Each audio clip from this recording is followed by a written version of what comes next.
Hola amigos que se conectan esta tarde. Muchas gracias antes de que empecemos a Cumbres Blancas, por ejemplo, por supuesto, a Freeman que hace posible esta transmisión y bienvenidos a esta plática Restauración Inteligente en Ecosistemas Templados. Antes de empezar, me presento Elsa Ávila, yo pertenezco también a Cumbres Blancas y quiero presentarles a Jürgen Hoth, que va a hacernos favor de hacer esta presentación. Ya él les irá comentando el porqué y demás.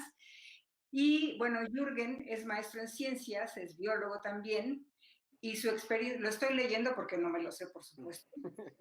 Él es experto en desarrollo rural, ecología y conservación de especies, como la monarca, el conejo de los volcanes, hasta ecosistemas como son los pastizales alpinos y bosques templados del centro de México, en cuencas también, como el Valle de México, y ecorregiones, como el desierto chihuahuense.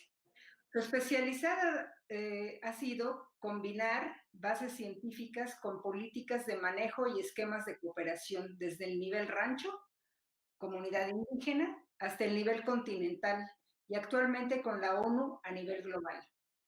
Es un placer, Jürgen, tenerte nuevamente con nosotros, a explicarnos, a compartirnos toda esta experiencia que te ha costado tanto trabajo, tantos años, tanta dedicación que tienes a un tema que pues ahorita está encima, viene la sequía, hubo un incendio reciente y pues te dejo la palabra para que nos compartas. Bienvenido.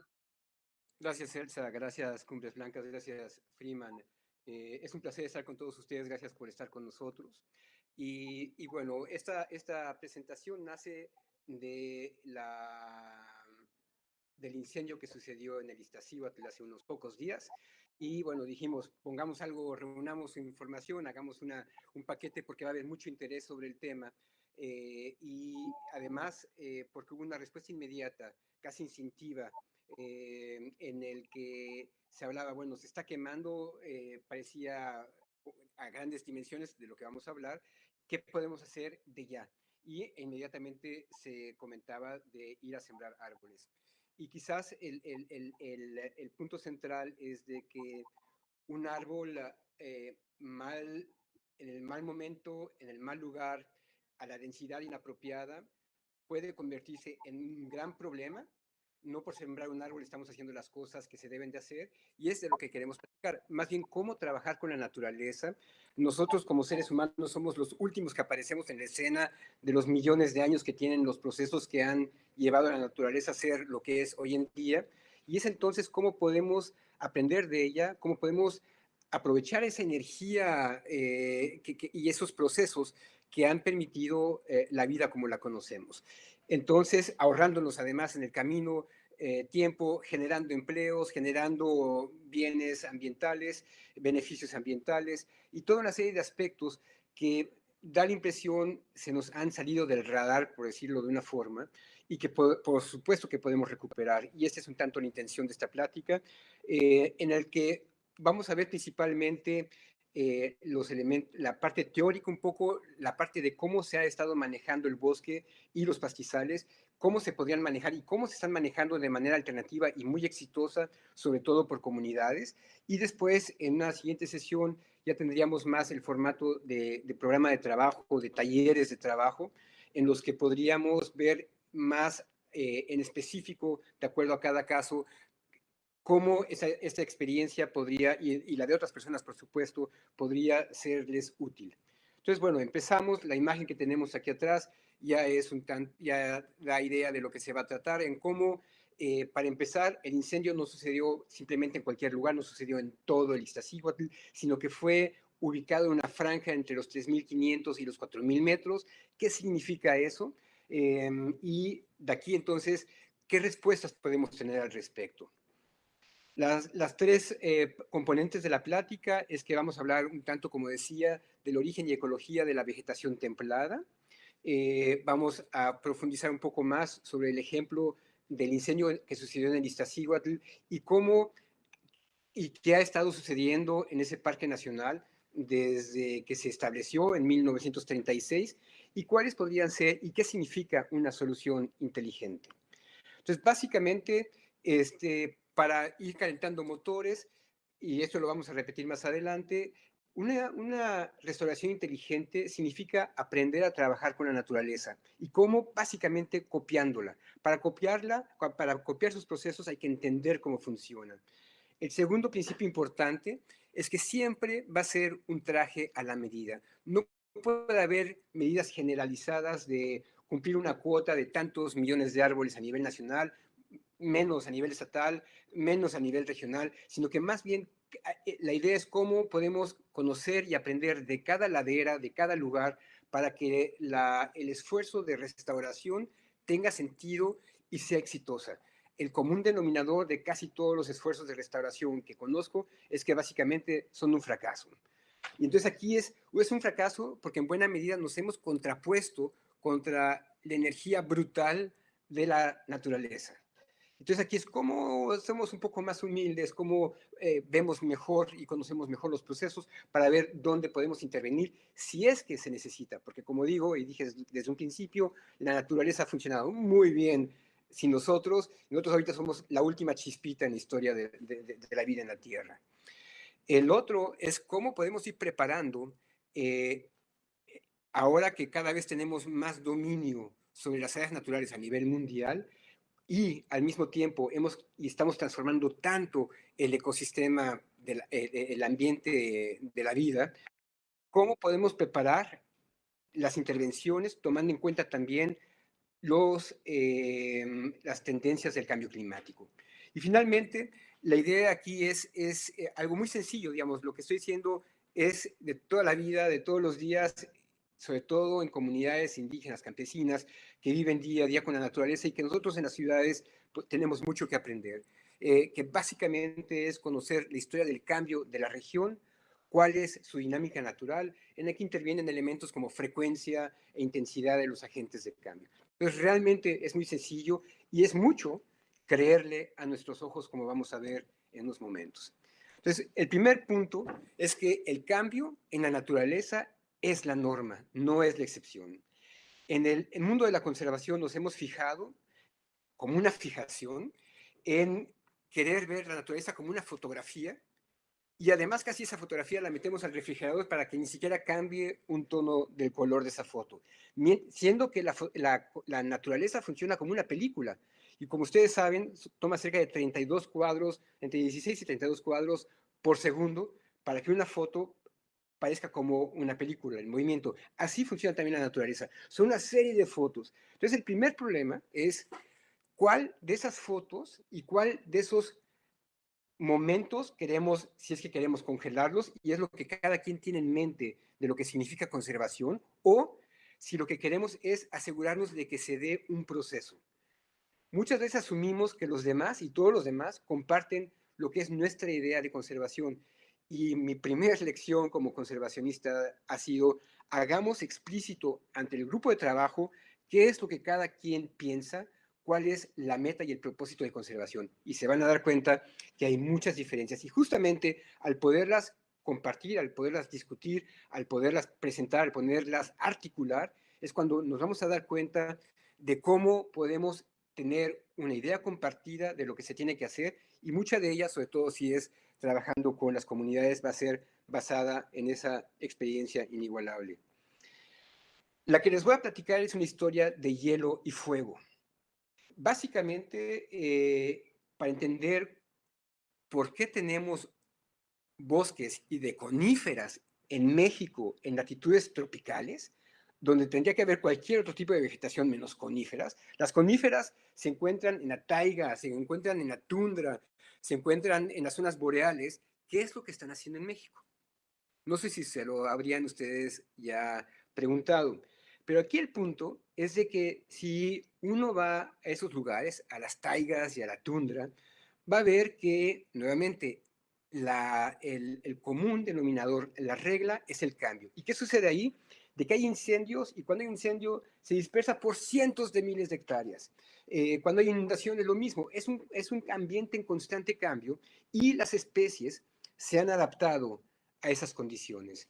Entonces lo que sucede es con los cambios que ha habido, los más recientes, hablemos ahora de las glaciaciones, los cambios de hielo, de la cobertura de la placa de hielo, Los últimos terminaron hace 10.000 años, pero si imaginamos la Tierra hace 18.000 años, van a ver el mapa a la izquierda, donde los hielos perpetuos, que eran de varios kilómetros de grosor, terminaban más o menos donde estaba la frontera, donde está la frontera entre Estados Unidos y Canadá hoy en día.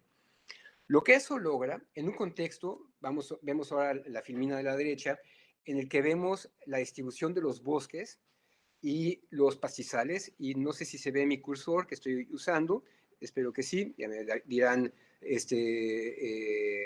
mi apoyo técnico si sí o si no, pero perfecto, se ve el cursor, estoy señalando con el cursor los bosques de coníferas de diferentes especies de pinos, que no las voy a mencionar uno a uno, pero estos son pinos que además son pinos serótinos. Serótinos es una primera palabra técnica importante por conocer, viene de soir, que significa tarde en francés, pero es aquellos árboles que liberan las semillas de manera tardía, después de que fue expuesta al calor intenso de un incendio. Entonces imagínense la cobertura de estas especies serótinas que podemos ver todo en el norte, muy cerca de las zonas boreales y un poco más hacia el sur, un poco en México. Bueno, estos tipos de vegetación, y aquí además también vemos a los pastizales en un poco amarillo, un poco más claro, cuando sucede lo que vemos en la izquierda con las glaciaciones, fueron empujados hacia el sur. Y cuando son empujados hacia el sur, cuando encuentran a un lugar como México, que tiene la Sierra Madre Oriental, Occidental, el eje neovolcánico y las sierras en Oaxaca, allá se establecen nuestros bosques de pino y cuando regresan, después de hace 10.000 años, las glaciaciones a donde están ahorita, que nada más está hasta Groenlandia, por ejemplo, y un poco en las cimas de las montañas, como en el Iztaccíhuatl, o otras montañas en las rocallosas, donde se queda como a manera de refugio son en las montañas, sobre todo en las altas montañas, donde están hasta arriba el glaciar, luego los pastizales, como vemos aquí, y luego los bosques. Es decir, se repite el patrón de la latitud, de tener pastizales, incluso vegetación tropical, hasta la vegetación boreal, tanto a nivel latitudinal como a nivel de una altitud, a nivel de la montaña. Y aquí en las dos figuras de abajo es como hoy en día, ven ustedes cómo se ve más rojo, son las zonas que están notando mucho cambio de bosques serótinos debido a los grandes incendios que han sucedido en California. Bueno, se espera que con el cambio climático, como las condiciones cada vez son más secas, hay un mayor estrés hídrico en el bosque. Este estrés causa que los bosques sean cada vez más expuestos, más sujetos al fuego. Lo que se espera, después de varios modelos, es que, como ven aquí a la derecha, que en los próximos 60 años la dispersión, la cantidad de especies seróntinas se extienda mucho más porque son más resistentes al fuego, por una parte, y donde donde más bien va a haber un decremento de las especies serótinas, muy posiblemente se dé justamente en las zonas como en México. ¿Por qué? Porque en buena medida se ha estado previniendo por demasiado tiempo los incendios. Y cuando se previene por demasiado tiempo los incendios, otros tipos de vegetación logran competir y ganar a la vegetación serótina original de bosques y pastizales. Y eso va a llevar a un cambio muy importante en los servicios ecosistémicos que estamos acostumbrados de los cuales estamos acostumbrados a gozar. Por ejemplo, que las montañas que rodean a la Ciudad de México, los pastizales y los bosques de coníferas dan de beber y son excepcionales en la recarga de los acuíferos que dan de beber a cerca de 30 millones de habitantes. Entonces aquí lo que comentaba, ese es algo que desde más de 200 años, pero que Humboldt fue el primero en articular en 1851, donde ve cómo lo que él en sus viajes veía como tipos de vegetación a nivel global, se repetía en las montañas de los Alpes, de los Andes, de los Himalayas, donde aquí está una ampliación de lo que él pone los Andes, pero incluye aquí ven al Popocatépetl, pero se repite el mismo patrón. Ven cómo están las palmeras en las partes bajas, cómo sucede en las partes tropicales, y así va cambiando la vegetación de las coníferas a los pastizales hasta las nieves perpetuas. Justamente igual como sucede si viaja uno del trópico hasta el Ártico, se repite en nuestras altas montañas dentro de las zonas tropicales.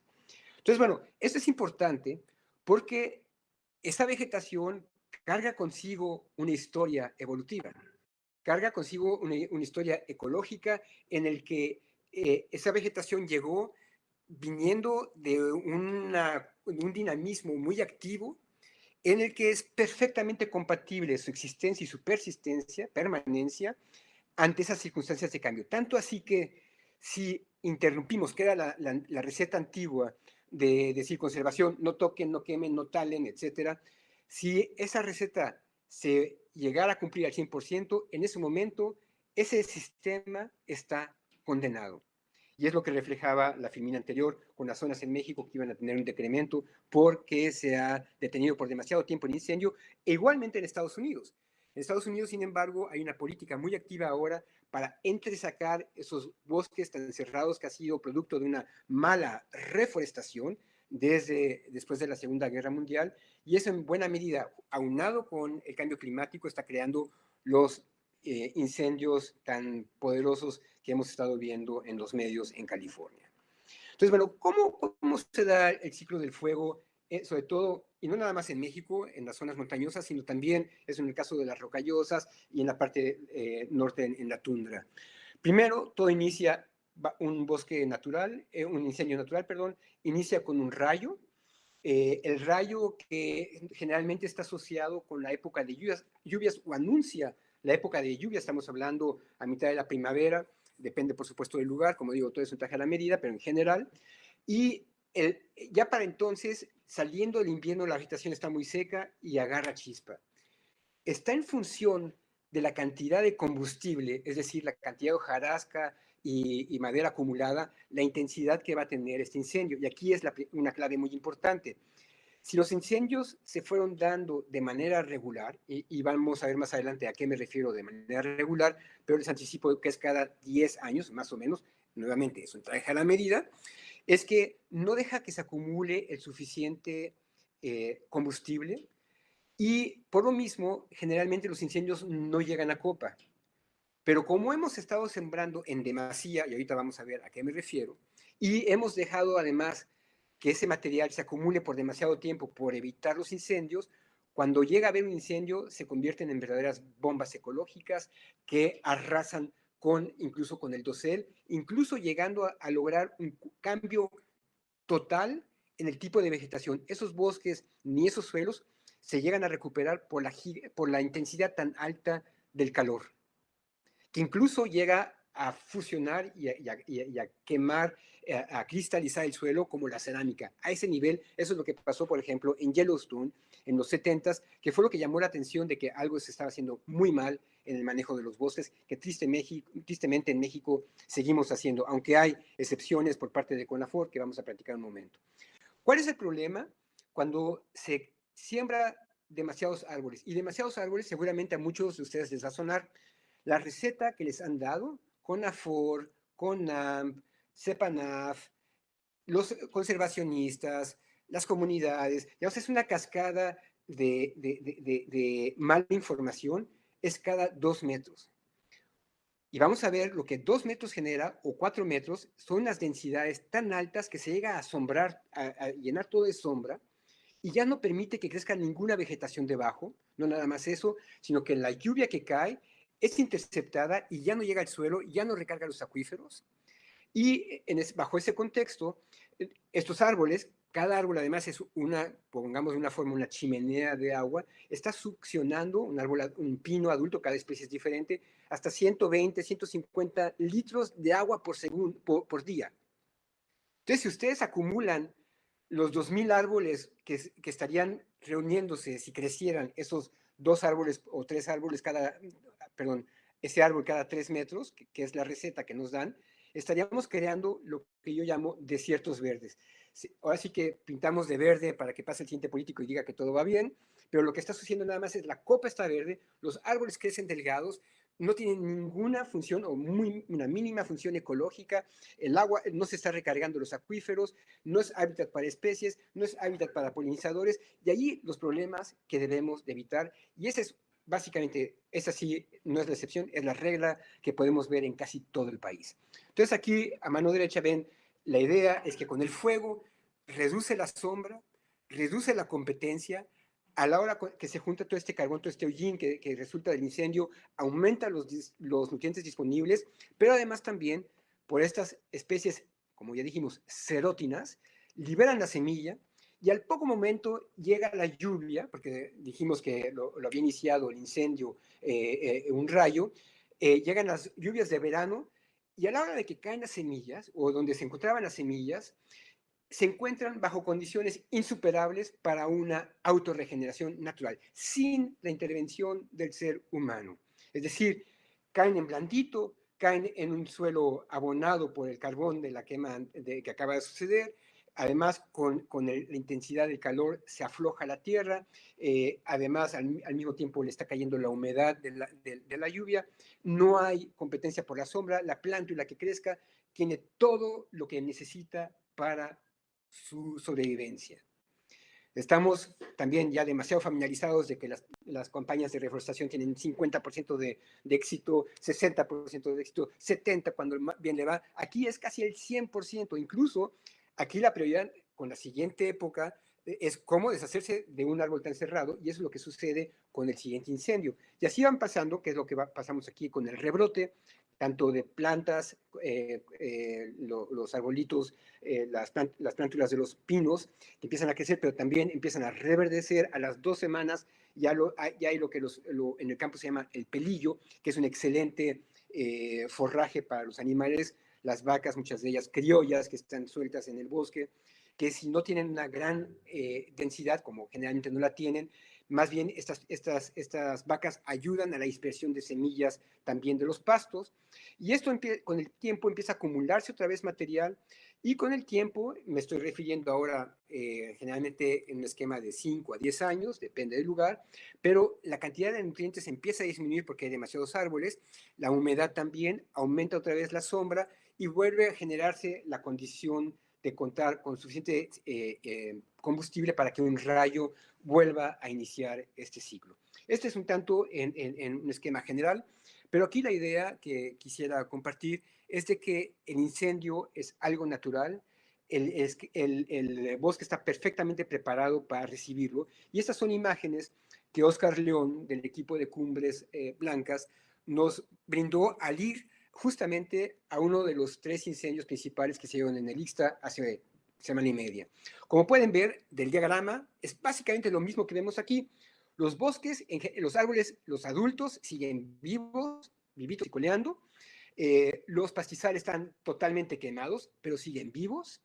Y miren aquí cómo se afloja la tierra. Esto es básicamente, si uno pisa, se suma un poco de cómo es como que si hubiera estado una olla express, que con el calor se afloja, y si ahí cae una semilla, está básicamente garantizado de que esa semilla va a sobrevivir. Y aquí resalté este arbolito, que justamente con estos incendios que se dan cada 5 a 10 años, eliminan muchos de los arbolitos chiquitos que si crecieran con esa capacidad del 100, casi del 100 al 100 de crecimiento, se harían sombra entre ellos. Entonces estos incendios intermedios empiezan a entresacar esos arbolitos para que se dé poco a poco una condición de un bosque como el que conocemos aquí, que es un bosque abierto, que es un bosque naturalmente abierto, con pastizal, como lo vamos a ver en un momento también. Pero a lo que voy es de que no hay motivo de espantarse, de hecho no había motivo de detenerse incendio, y aquí más que nada la clave es cómo nos aseguramos que ahora sí, si el siguiente año se vuelve a dar un incendio, ahí sí habría que estar justos, listos para que no se diera. Y allí es donde tendrían que intervenir las campañas, las brigadas contra incendio y los diferentes recursos que se tienen. Entonces, aquí podemos ver ya 2 oportunidades. Una, oportunidades de generación de empleos, me refiero. Una, y sobre todo local. Una es repartir los cerillos para ir a prender fuego al bosque, así, tal cual. Segunda es registrar dónde se dio el incendio y ojalá se contara, y aquí una oportunidad de inversión, y ahí sí, de apoyo para quien tenga el dinero y el interés de realmente apoyar a las comunidades y los bosques, mejor apoye a la comunidad, no necesariamente a la CONAMP y a la CONAFOR, la comunidad, y me explico un momentito, la comunidad que es todavía la dueña, la custodia de estos bosques. Quiero decirles que básicamente 95% de los parques nacionales en México y las áreas protegidas siguen siendo propiedad de comunidades y ejidos a quienes nunca se les indemnizó. Por eso es que ellos, con toda razón, buscan tener jugada con lo que se hace con sus territorios, estos parques nacionales en papel, pero que siguen siendo su territorio.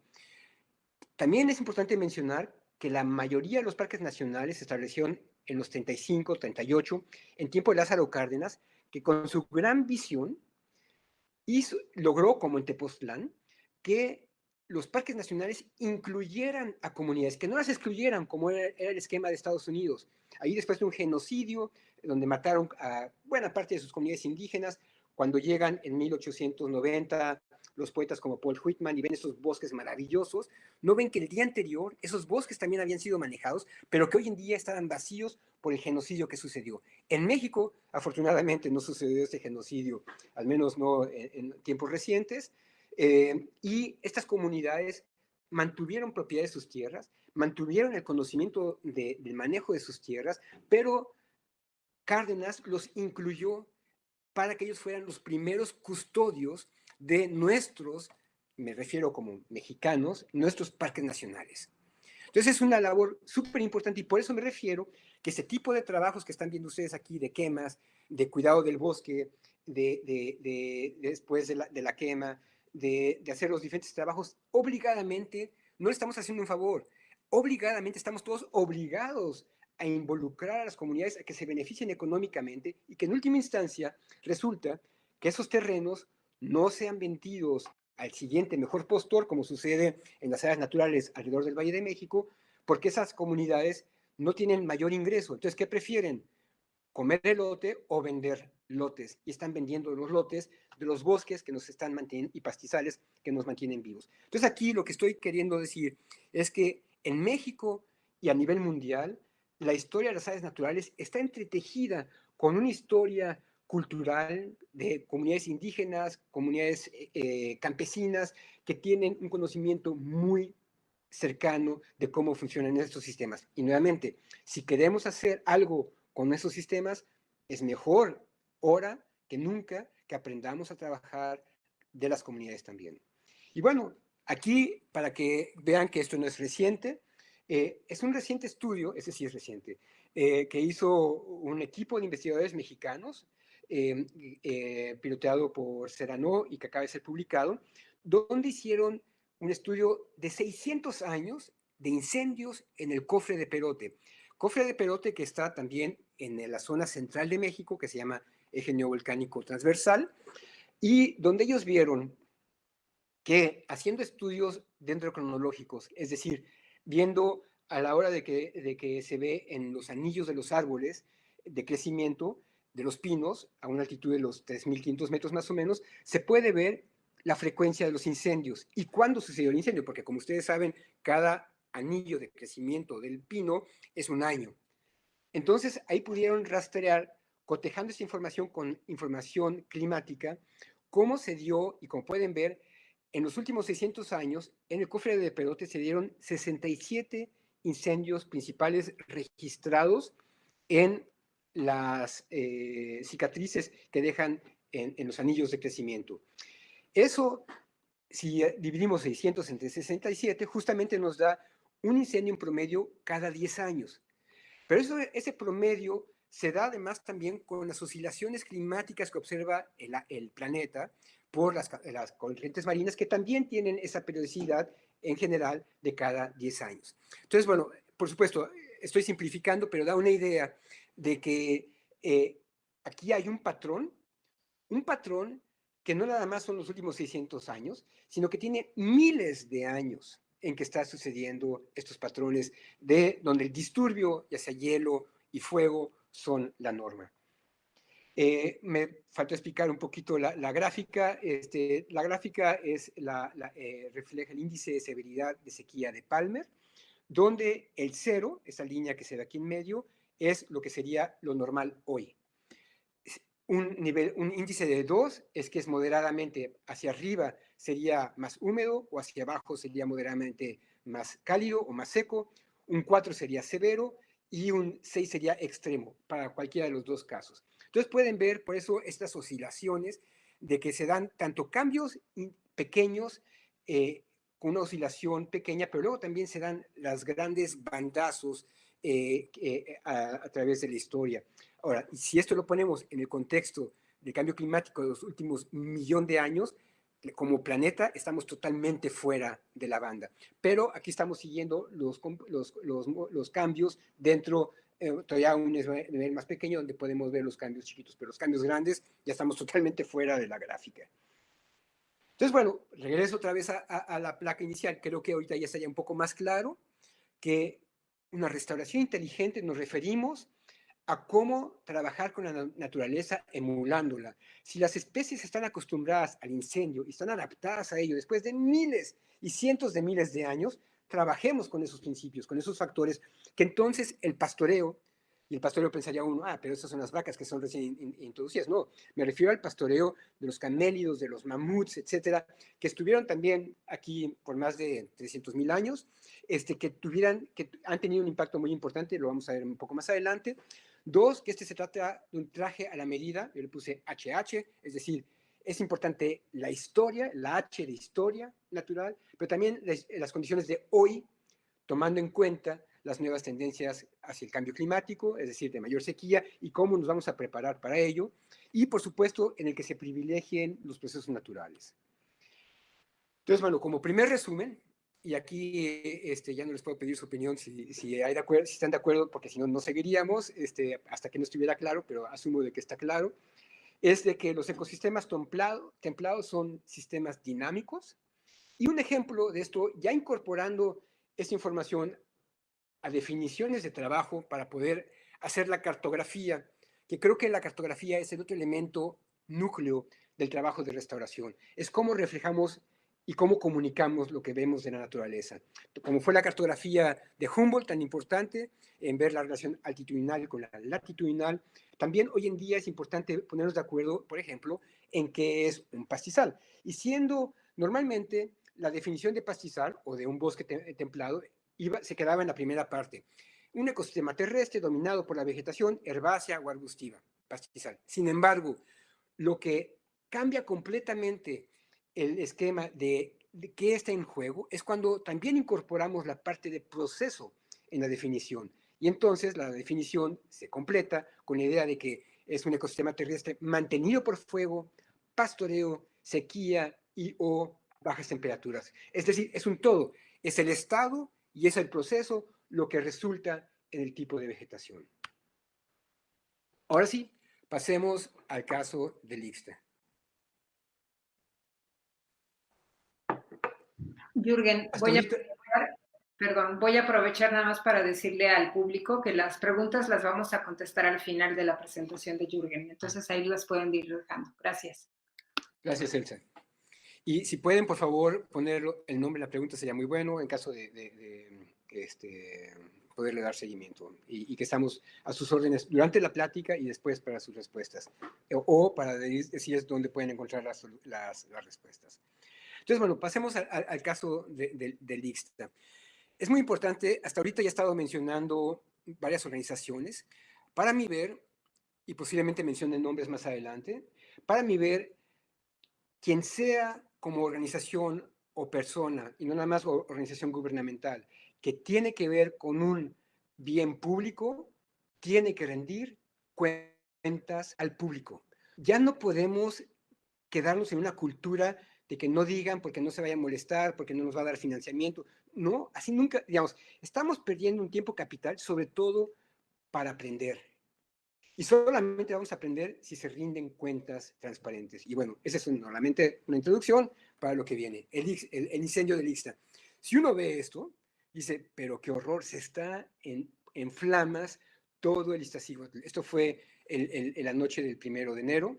Así recibimos el nuevo año y el nuevo decenio. Y así es lo que ya una vez intervenida la zona por las brigadas de CONAFOR, podemos ver aquí las marcas de las zonas donde fueron los incendios, algunos incendios todavía prendidos. Aquí se llama el Llano Grande, aquí a la izquierda, y esta es otra de las zonas que se quemaron. Pero fue un incendio bastante grande, donde hubo varias indicaciones del tamaño del incendio. La cifra oficial es que fueron 376 hectáreas, las primeras cifras dijeron que eran 800 hectáreas, pero ambas coinciden de que no se quemó bosque, solamente se quemó arbustos y pastos. Bueno, vamos a ver. Entonces, aquí es la misma imagen, pero ahora tratándola de capturar en Google Earth. Y bueno, hago un primer paréntesis también de que yo les invitaría a todos que aprendan a usar Google Earth. Esta herramienta es una herramienta gratuita que tiene Google Tierra, pero dicho en inglés, donde quien quiera puede tener acceso a todo el planeta, se actualizan las imágenes y ahí se pueden marcar los sitios en los que uno visitó, o en este caso, por ejemplo, lo que yo hice, que fue que a partir de las fotografías marqué los sitios que se mostraban como incendios. Me regreso otra vez, por ejemplo, ven esta curva, este parche, aquí está esta curva y este parche. Así es una manera de ir registrando la historia de un sitio, y es a lo que me refiero, a lo que me refería con la parte de cartografía. Es fundamental que todo mundo aprendamos a usar estas herramientas, porque aquí la idea, ahora sí, la comunidad que le toque este parche o la comunidad que le toque esta, sería muy importante que nosotros como sociedad, si queremos ir a hacer algo, que no sea necesariamente reforestar, sino algo realmente significativo y que realmente contribuya, veamos qué comunidades están responsables de estos sitios y que la comunidad ojalá esté de acuerdo con la autoridad, y aunque no esté de acuerdo con la autoridad, las que toman las decisiones son las comunidades, digan lo que diga quien diga. Entonces, aprendamos a trabajar con las comunidades, todos, incluyendo el gobierno, incluyendo la CONAM, incluyendo las ONGs. Entonces, bueno, si tienen las comunidades estas herramientas como para poder, y lo pueden tener porque muchas de sus bienes comunales tienen computadoras y acceso a Internet, podrían tener. Entonces, todo es que nosotros como urbanitas vayamos a las comunidades a enseñar cómo se pueden usar estas herramientas, no nada más cómo usar Google Earth, sino cómo ordenar los archivos, cómo darle seguimiento, y ojalá una CONAVIO, una CONAFOR, una CONAMP puedan ayudar a reunir todos estos archivos para ir armando un mosaico de los cambios a nivel de la región. ¿Por qué es tan importante esto? Porque aquí aparece la famosa tragedia de los comunes. La tragedia de los comunes, bien ubicada en la literatura, sobre todo inglesa, donde inicia, es que lo que es compartido es ganancia del río revuelto, del primero que lo aprovecha, se lleva la ganancia con el detrimento de todos. Eso es allá. En México, en muchos lugares, sí sabemos trabajar con un bien compartido. El problema no es tanto el bien compartido, no es la tragedia de los comunes, sino la tragedia de los que administran los comunes, es decir, la autoridad comunal, la asamblea. Si la asamblea y la autoridad comunal no cuentan con herramientas y ese conocimiento no puede permanecer y pasar de una administración a la otra, esa es la verdadera tragedia. Ahí es donde todos perdemos porque no hay una historia que diga y que indique y que obligue en lo posible que en estos sitios quemados no se vuelva a quemar, sino hasta dentro de 10 años, para que le demos oportunidad de regenerarse. O igualmente se puede hacer la parte rotativa con el pastoreo, con esas dos grandes herramientas.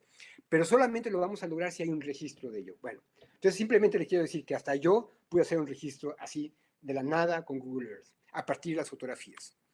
Entonces, bueno, ¿cómo se ve para entender dónde sucedió ese incendio y qué tan preocupados deberíamos de estar? Aquí les vuelvo a mostrar el Iztapopo y lo que les decía hace rato, confíen a sus ojos. Yo quisiera pensar que sus ojos pueden ver que aquí hay una zona de vegetación densa, que se ve más oscura, abajo de esa línea punteada, y que sus ojos también pueden ver que arriba de esa línea hay otra zona de vegetación que se ve más abierta, ya me fui otra vez para atrás para que lo vean, que se ve abierta, y luego sus ojos también ustedes pueden confiar en sus ojos de que más arriba se ve una zona con vegetación amarilla. Es muy importante que ustedes confíen a sus ojos porque la autoridad no ha confiado en ustedes, en lo que ustedes acaban de ver. Y van a ver por qué más adelante. Esto, además, no nada más se da en el Iztaccíhuatl, se da en todos los volcanes del eje neovolcánico, como lo pueden ver en Ajusco, abajo de los 3500, la cota famosa de los 3500, el bosque está denso. Lo mismo se puede ver en Nevado de Toluca, en la Malinche, en Nevado de Colima, Pico de Orizaba. Aquí también cambia, a propósito, la vegetación puede cambiar de acuerdo a la masa de la montaña, pero eso es otra discusión más adelante. Sin embargo, vemos que lo que vimos en el Popo y en el Ixta se repite, es decir, aquí hay otro gran mito. El gran mito es de que los pastizales es vegetación inducida, pero para nada es inducida, corresponde a las condiciones del ambiente, como vimos, evolutivo y ecológico que se da en las montañas, en este caso, del centro de México. Y donde otra vez, la cota de los 4000 que vimos en el Ixta, que era donde están los bosques abiertos, como los vemos aquí, en el Pico del Águila y en las demás montañas, también se da en todas del eje neovolcánico y más arriba los pastizales. Volvemos entonces ahora viendo con ojos nuevos las montañas cuando veamos al Popo y al Ixta, vemos que sí podemos confiar en nuestros ojos, que el bosque cerrado se da de hasta los 3500, el bosque abierto y pastizal hasta los 4000 y los pastizales alpinos más arriba de los 4000. Esto es algo que vio Humboldt y por eso lo vemos aquí. Es decir, esto él ya lo sistematizó hace 160 años. Y bueno, ya era hora de que lo fuéramos aprendiendo, porque por lo visto no lo hemos aprendido. Y bueno, por la importancia y la belleza que tienen estos sitios, y fíjense, Lázaro Cárdenas en el 35, que estableció la mayor cantidad de parques nacionales en su momento que ningún otro país en el mundo, así de tal, a ese nivel se le echó Tata Cárdenas, es que reconocen en el decreto que es fundamental proteger a todo trance el suelo del Ixtapopo, como parte de su decreto, protegerlo de su degradación, manteniendo o restaurando sus bosques, pero no nada más ellos, sino también sus praderas de bello contraste, la parte estética, pero además en la parte ambas climatológicas, donde ambas son la garantía del buen clima para las ciudades vecinas. Esto lo dice Lázaro Cárdenas. Y por eso se establece el Parque Nacional en el 35. En el año 2000 somos muy afortunados de que se crea la CONAMP con la misión de proteger los ecosistemas más representativos de México a través de un sistema de áreas naturales protegidas en colaboración con las comunidades, con un espíritu de conservación. Está muy bien. Desafortunadamente, esto fue solamente una promesa en papel, porque CONAMP, como ninguna otra organización, como lo vamos a ver en este momento, se dedicó a destruir, y repito la palabra, destruir sistemáticamente el Parque Nacional Iztapopo. Y no me la crean, veanlo. Esto, sin embargo, no empezó con CONAMP. Hace poco encontré esta fotografía de 1944 a la izquierda del Paso de Cortés, con el monumento que además en su momento muy probablemente Cortés vio el mismo ecosistema lleno de pastizales, aunque en ningún momento la carta de relación ni la historia verdadera se refiere a la vegetación del sitio, pero ya desde 1944, en la foto ya más de cerca lo pueden distinguir, ya está lleno de arbolitos que estaban poniendo para sembrar, no resembrar. Y vean qué pasa en el 2018, ya se cubrió todo de árboles. Es decir, esa promesa que se hizo a la hora de establecer el Parque Nacional para conservar sus praderas y bosques, se deshizo, la deshicimos, permitimos que se deshiciera en los siguientes años y aquí está ya muy avanzada. Bueno, ¿a qué me refiero con que CONAM fue el principal destructor del Parque Nacional? Primero, como todo o la gran mayoría se aspira de los parques nacionales en México y áreas protegidas, se aspira a que tenga un plan de manejo. El plan de manejo, vean ustedes, para que no me la crean, sino que lo vean y ojalá lo consulten, establece en estas zonas las diferentes zonas del Parque Nacional. Zonas de preservación, en un color, uso público, recuperación y zonas de influencia. El paso, aquí está el Popocatépetl y aquí está el Iztaccíhuatl. el Paso de Cortés, esos bellísimos pastizales, lo nombraron sin ninguna base científica como zona de recuperación, siendo que su único mal era que no tenían árboles, pero que es un ecosistema tal cual que lleva más de 10,000 años existiendo. Y incluía el Paso de Cortés y aquí está Loma Larga. Incluso la misma CONAM, en otros documentos en total contradicción, refleja la importancia de los pastizales alpinos que tienen que ser protegidos a toda costa.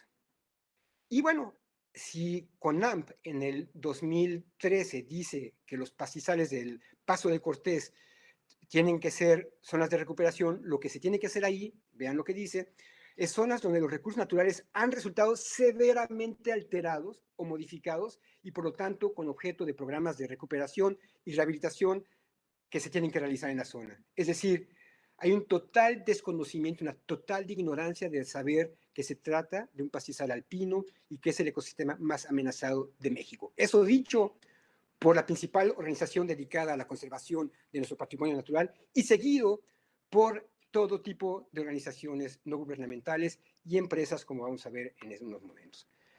Antes de pasar para allá, volvemos a que ojalá ustedes crean sus propios ojos. Hice una hectárea, tracé una hectárea, y esto se puede hacer con toda precisión con Google Earth, donde con los puntitos rojos indica los árboles adultos. Me costó trabajo contar más de 70, pero de acuerdo a la literatura, hay cerca de 270 árboles en promedio que tienen un diámetro mayor de 30 centímetros en la parte del bosque cerrado, del bosque espeso. Y eso está confirmado con un estudio reciente que se hizo en Chapingo, donde vieron los principales parques nacionales del centro de México, y vean aquí ustedes a la derecha la densidad, la cantidad de árboles por hectárea. Máximo 360, 400 si bien nos va. El promedio está en el orden de los 300 árboles por hectárea en áreas protegidas, en bosques cerrados como el que les acabo de mostrar. El siguiente nivel, nos vamos más arriba, aquí estábamos a los 3.070 metros, nos vamos ahora arriba, a los 3.700, 700 metros más arriba, donde se veía esa banda que ustedes espero también hayan visto, como yo, de que es la banda de los bosques abiertos y pastizales. Aquí agarré la zona y busqué la zona que tuviera la mayor densidad de árboles. Aquí sí los conté uno por uno y aquí sí no nos puede fallar, pero son 70, 69 árboles, 70 puntitos los que ven aquí. Espero que ustedes también los vean. Por una hectárea a 3.700 metros. Nos vamos un poco más arriba, es decir, pasamos de la franja bosques cerrados, estamos ahorita en la franja de bosques abiertos y pastizales, que es perfectamente un ecosistema natural, y nos vamos a la zona de pastizales alpinos. Esta es una hectárea, 100 metros por 100 metros. ¿Cuántos árboles ven ustedes? Es una pregunta muy capciosa. ¿Cuántos árboles ven ustedes ahí? Yo veo 0 árboles. Espero que ustedes también. Eso no lo ve la autoridad, como lo vamos a ver en un momento, porque la autoridad llevó a esta organización que le dio esta poligonal en rojo para que sembrara un árbol cada 2 metros o cada 3 metros. Es decir, que lo llenara de árboles que a una tasa de 2.500 árboles por hectárea, donde normalmente no hay. Aquí ni lo hay más abajo, ni lo hay en el bosque cerrado. ¿Por qué es tan importante que eso no se vuelva a hacer y no se permita? Y nada más, muchos de ustedes lo han hecho, y yo lo sé. Ustedes ya no pueden decir, porque así también lo dijo Volkswagen, yo lo hice porque Conam me dijo. Si ustedes no pueden creer a sus ojos, mejor no salgan y no se expongan. No vayan ni siquiera a dar la vuelta a la esquina. Crean a sus ojos. Si donde van y les dicen que pueden sembrar no hay ningún árbol y ven que toda la zona está libre de árboles, no siembren árboles. Mejor quédense a caminar y apreciar la belleza de la zona y si pueden ver un árbol ahí sembrado, quítenlo. Ahí harían un muy grande bien. Bueno, ¿por qué digo todo eso? Porque este hábitat es hábitat de especies amenazadas en peligro de extinción, como el conejo de los volcanes a la derecha, y aquí ven, se llama Zacatuche en náhuatl, es decir, Zacatl y Tochtli, el conejo del zacatón, donde incluso su nido lo hace en el corazón del zacatón.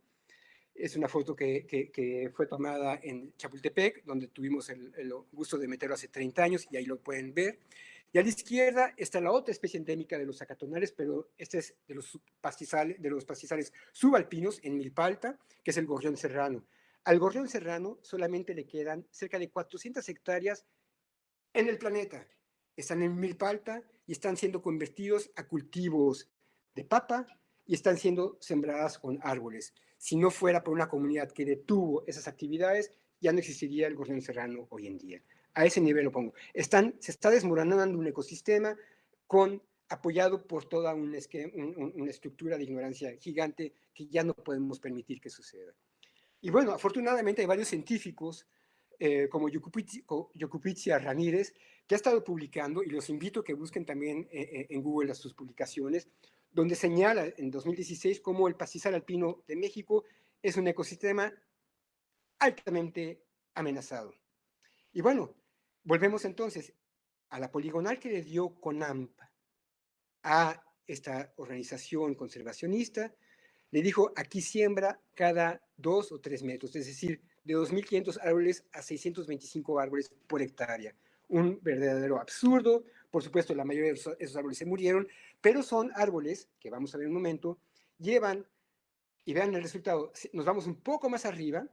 Aquí CONAMP, en el año 2008, empezó una campaña, todos estos agujeros, estas perforaciones absurdas, destruyeron, es a lo que me refiero, todo el paso de Cortés, haciendo agujeros que se llaman tinas ciegas, para que junto con cada tina ciega hubiera un árbol que para entrar no correspondía. Aquí dicen, ay, pero que hay una excepción a la regla. Justo, hay excepciones a la regla. Y estos árboles que están aquí son los que se van acomodando en condiciones de humedad, en la pendiente apropiada. Incluso algunos de ellos tienen más de 500 años y son cedros, chaparros que logran sobrevivir. Pero son excepción. Son excepción. Este no es un ecosistema de árboles de ninguna manera, donde prevalece más bien el pastizal. Y aquí ven cómo es el gobierno federal, el gobierno estatal y las empresas. Y bueno, dicen, pero es que, ¿a dónde se formaron los dirigentes de una CONAMP? En este caso, Ernesto Enkelin es un doctorado en ecología, formado en Estados Unidos, pero a él y a otras personas, como Ezequiel Escurra, que fue el presidente del comité asesor de CONAMP, el presidente del comité asesor de Coca-Cola, el presidente del Instituto Nacional de Ecología, era parte de este equipo y permitieron que sucediera esta gran catástrofe que no se puede. Entonces, aquí no es si el doctorado, la persona con doctorado te va a decir la verdad. No, esto incluso mi mamá, mi abuelita pudo haber visto que no tenía sentido y todos tenemos el derecho de preguntar. Es un derecho inalienable que nadie nos puede parar la boca para preguntar. Aquí nadie preguntó y se dio esta destrucción masiva. Vean lo que es. Esas fosas parecen fosas de sepelio y no tanto una medida que celebre la belleza, como dijo Cárdenas, de estas praderas. Y junto a cada fosa, el arbolito metafórico. Coca-Cola, esto es Volkswagen, pero Coca-Cola hizo lo mismo. Vean todos esos desastres. Y bueno, y aquí es como CONAMP repartió el papel. En papel repartió el pastel, pero en realidad también lo hizo. Bimbo, Televisa, Volkswagen, Cervecería Modelo, etcétera, todas se dedicaron a concentrar sus recursos para la destrucción, como la que vieron en la fotografía anterior. Y no nada más eso, hablando con Vivian Alegría, que era la directora de Coca-Cola en México, de la Fundación Coca-Cola, me comentó que en la historia de México nunca había habido un programa tan financiado como el de Coca-Cola para hacer estas actividades de restauración. Un sinsentido total y absoluto que a mi ver, y lo digo por eso, todas estas compañías tienen ahora que ayudarnos a recuperar este ecosistema que gracias a ellas y por su ignorancia estamos perdiendo. Y yo le pregunté a un empresario que participó en esto, que trabajaba con Pronatura, le dije, bueno, ¿cómo permitiste que esto sucediera en un ecosistema? ¿Tú habrías permitido que el presidente del comisariado te hubiera dicho cómo mejorar el sistema de producción de tu empresa? Por supuesto que no. Entonces, aquí es ese desdén, esa ignorancia, esa arrogancia de querer imponer a la naturaleza y a las comunidades un esquema que es a todas luces destructivo. Y vean lo que pasa, se hacen caminos cortafuego o caminos para accesar lo que, no lo que debería ser quemado, los arbolitos que están creciendo, que se generan en cárcavas. Esos caminos, a propósito, aumentan la fragmentación, aumentan la erosión en un bosque, en un suelo que es muy móvil, está muy inestable. El pastizal es el mejor esquema de raíces para detenerlo, por eso en buena medida no hay árboles. Retiene la humedad, cuando la humedad se retiene el carbono, se captura el carbono, ese es el gas de efecto invernadero que nos ayuda a que no sea tan dramático los cambios con el cambio climático y aumenta a la infiltración del agua. Todo eso se pierde con los caminos, y eso es el reflejo de los caminos, y es nada más una partecita que se tuvieron que hacer para ir a atender esos cultivos de árboles. Y vean lo que pasa, en 2015, este guardaganado apenas y se empezaba a formar la cárcava, 2 años después tenía 1,5 metros de profundidad. Así de inestables son los suelos. Todo esto como parte del grandioso esquema de restauración. Esto es la camioneta que tiene una distancia ya de 2 metros de suelo lavado. El suelo debía haber continuado así y aquí estaba antes la carretera, que se deslavó desde el momento que hicieron la carretera, que ha de haber sido hace unos 40 años, más o menos. Y bueno, así como se ve en Brasil, que es esta imagen que vemos a la derecha, de cómo entran, le llaman el fenómeno de la columna de pescado, de huesos de pescado, de cómo están destruyendo el Amazonas, es muy parecido en cómo estamos destruyendo nuestros pastizales, pero en blanco, en negativo. Los dos son negativos, pero es como que si fuera una fotografía negativa. Y justamente en el corazón de todo esto es lo que está brotando que no debería de estar ahí. Y que ojalá le agarre el siguiente incendio. Y si no es a propósito, ojalá sea más bien prescrito y ojalá varios de ustedes participen en ello. Y bueno, por eso es que nos referimos a que tiene que haber soluciones inteligentes. Tan solo pensar como piensa el ecosistema. O pensar también cómo han aprendido las comunidades a manejar estos sistemas. Si es que algo hemos aprendido de esta plática y si es que ustedes le creen un poco a sus ojos de lo que vieron o mañana cuando salgan a ver a los volcanes, por favor no permitan que los engañen con más reforestación, porque eso acaba siendo aforestación y eso acaba teniendo problemas muy severos en el ecosistema. Esta es una de las salidas que se invitan en el 2018, siendo que en el 2016, junto con CONAM y la UNAM, tuvimos toda una serie de reuniones para discutir el tema, publicamos manuales y sin embargo CONAM ha seguido de manera negligente promoviendo cuándo les vamos a poner el alto. Que a propósito, es muy probable que las inundaciones en Chalco se deban a todos estos asolves que bajan de la montaña, que causaron muertes, que causaron pérdidas materiales. Cuando la gente arriba, el director de áreas protegidas del parquista, va a hacerse responsable y va a enfrentar la ley de los daños materiales que ha causado en las partes bajas. Realmente hay daños materiales y hay pérdida de vidas, y las hubo. Y estamos esperando la siguiente inundación. Aquí hay digamos, no es que esté inventando las cosas. Si ustedes se metieran al tema y quisiera pensar que están empezando a sensibilizarse a él, hay consecuencias de lo que pasa en las partes más frágiles, altas de nuestras cuencas.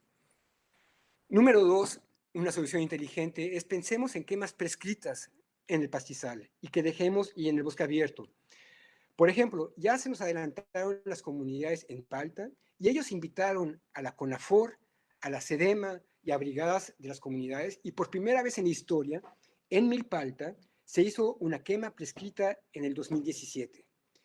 Fue 1 hectárea, fue muy exitosa y donde por fin estamos viendo cómo se quema al enemigo público número 1, que es el árbol mal sembrado en el lugar equivocado, a la densidad equivocada, a la hoguera. Y bueno, es un grupo, el de CONAFOR, es un grupo muy especializado. Hace 20 años tuvimos la suerte de practicar con ellos los primeros esfuerzos, eso fue a través de Nature Conservancy, los primeros esfuerzos de quemas prescritas en el norte de México, y han reunido un cúmulo de experiencia que la han compartido con las comunidades, muy importante. Quiero comentarles también que tristemente estos 2 últimos años el presupuesto de CONAFOR ha sido reducido al 70%, más o menos, y también las comunidades que contaban con equipo para el manejo de incendios no han recibido equipo los últimos 2 años. Entonces, bueno, es ni tanto que quema el santo, ni tanto que no alumbre. Aquí no se trata de medidas, hay que buscar los grises, los tonos de grises y que sea lo apropiado para cada sitio. Y por supuesto, hasta Conafor, hasta Coca-Cola, hasta Cervecería Moctezuma, hasta Volkswagen, hasta Televisa, hasta Pronatura, todo el mundo tiene algo que ofrecer. El chiste es que tengamos un entendimiento de cómo funciona el ecosistema y que podamos trabajar con él, pongámonos de acuerdo entre nosotros para lograr con una visión de largo plazo un manejo holístico, un manejo ecosistémico de la naturaleza en compañía de las comunidades. Quienes pueden ver ahí atrás son los miembros de la comunidad acompañando el proceso. Entonces, bueno, ese es el mejor árbol en la hoguera, no hay mejor árbol. El otro es la repastización. Sí se puede y sí se ha hecho. Y nuevamente la comunidad de San Pablo Ostotepec sale adelante, donde ellos de modo propio, pastizales que habían sido tirados por la rastra a la hora de sembrar papa, ellos lo rescataron y lo sembraron y se dieron casi al 100%. Luego lo que hicimos fue, acompañados con Chapingo, con el doctor Adrián Quero, hay buenas noticias también, empezamos a ver cómo se podría maximizar la posibilidad de la repastización. Entonces, de un macoyo, un macoyo es un racimo, un pastizal que crece en macoyos, se subdividió, digamos, en 5 o 10 pedazos, se le quitan, como pueden ver acá, se dejan nada más unos 20 centímetros y en ese momento lo llevamos a un invernadero, pero realmente ese paso se puede uno brincar y si uno lo siembra luego en época de lluvias, va a tener también, como vimos, un 97% de sobrevivencia medido 3 años después. Ninguna campaña de reforestación tiene ese índice de sobrevivencia.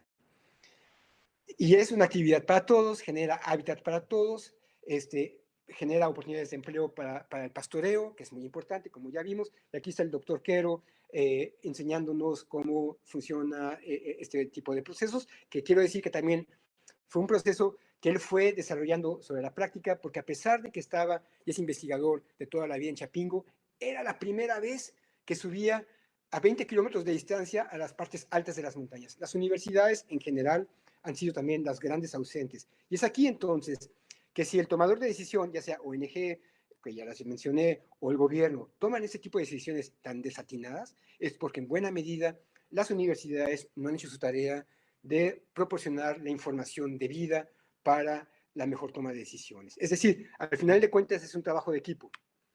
Y aquí con el doctor Quero veíamos si se podía sembrar a través de la semilla para después traer las plántulas, pero repito, la resiembra del macoyo subdividido hasta ahorita ha sido la mejor forma y les anuncio la buena noticia de que a través del doctor Simi y Ciseana estamos ahorita por repastizar 50 hectáreas en Milpalta y ojalá más adelante del hábitat del gorrión serrano. Y bueno, el otro aspecto importante, y aquí estoy poniendo varias posibilidades que todos nosotros tenemos de una forma u otra posibilidad de participar. El ordenamiento ecológico territorial, que se da y se debe dar desde el nivel comunitario hasta el nivel municipio, estado y también el federal. Me faltó decir el federal. El federal es fundamental porque a mi ver ahí es donde debe de residir el banco de información. Tanto las universidades, que la mayoría también son federales, debería de generarse un banco de información que pueda recibir e integrar la información de las comunidades y los municipios y los estados para que se pueda armar este mosaico de conocimiento sobre la periodicidad de los incidentes, de los incendios, el pastoreo, etcétera, para su mejor administración de acuerdo a la dinámica natural de ese sistema. Y bueno, aquí es una ventanita al Comisariado de Bienes Comunales de Coajomulco, donde como pueden ver aquí tienen su computadora, tienen su internet. Lo mismo se podría decir de muchas y cada vez más comunidades del centro de México, definitivamente, y del resto del país, poco a poco. Pero es gente muy trabajadora, y esa no es la única comunidad, muchas con las que he trabajado, muy dedicadas, muy comprometidas, y parte de la tragedia de los comunes no reciben un quinto. Recibe salario el presidente municipal, el gobernador, el presidente y por supuesto los senadores y los diputados con sus mochadas que me ha tocado que me las pidan. Todo el mundo recibe salario, salvo las comunidades, las autoridades comunales que son las que arriesgan el pellejo con su escoba, con su pala para ir a apagar el incendio cuando lo tienen que pagar. Y no reciben un quinto. Y aquí es donde tenemos que reconfigurar dos cosas. Uno, que esas comunidades se profesionalicen, que reciban un ingreso y que lo sigan recibiendo si son excelentes en su trabajo, dando cuentas ante la asamblea y ante un programa de trabajo de largo plazo.